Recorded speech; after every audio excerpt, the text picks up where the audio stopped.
Good evening. My name is Joseph Stewart. Today, my audience consists of Quincy Dykes, Britt Stewart, Angela Stevens, Stephanie Stewart, and Phyllis Dykes.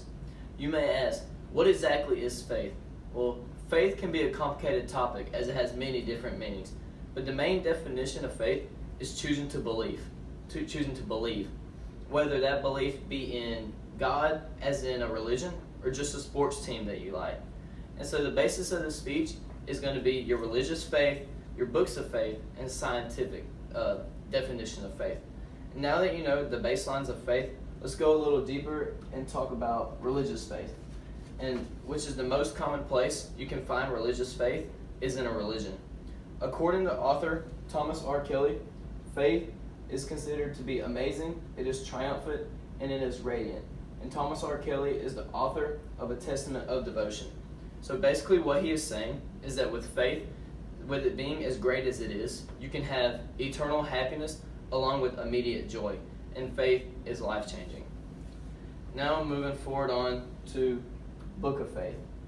And a book of faith is an important piece of writing describing a particular religion and how to properly follow it. All established religions have a book of faith, whether it be Christianity, Judaism, Islam, Buddhism. Any well-established religion has a book of faith, and such as the Bible, which is the book of faith of Christianity. Now, lastly, I would like to talk about faith from a scientific standpoint, which is different than your regular religious type of faith.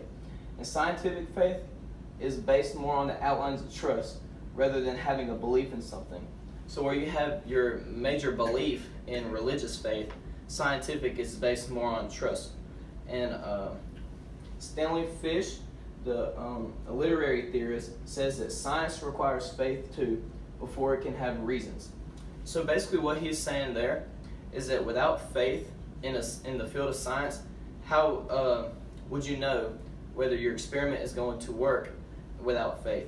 Because if you don't have faith or confidence in yourself, then there's no point in science at all. And not only does this relate to science, it relates to every job out there. Whether you be a teacher or a race car driver, you have to have faith in everything that you do. Now, as I come towards the end of the speech, I would like to recap on what I've talked about.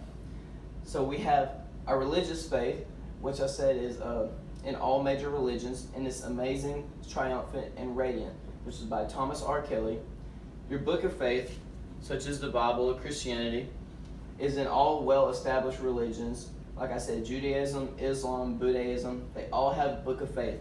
And books of faith are said to contain spiritual processes, important documents, and stories regarding the religion. And those are incorporated throughout the book all the way through.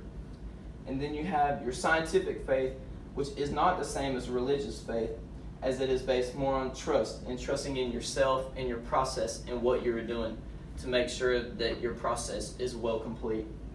And back to my Stanley Fish quote, science requires faith too before it can have reasons. And like I said, it does not only revolve around science, it revolves around the job world and everything that is going on.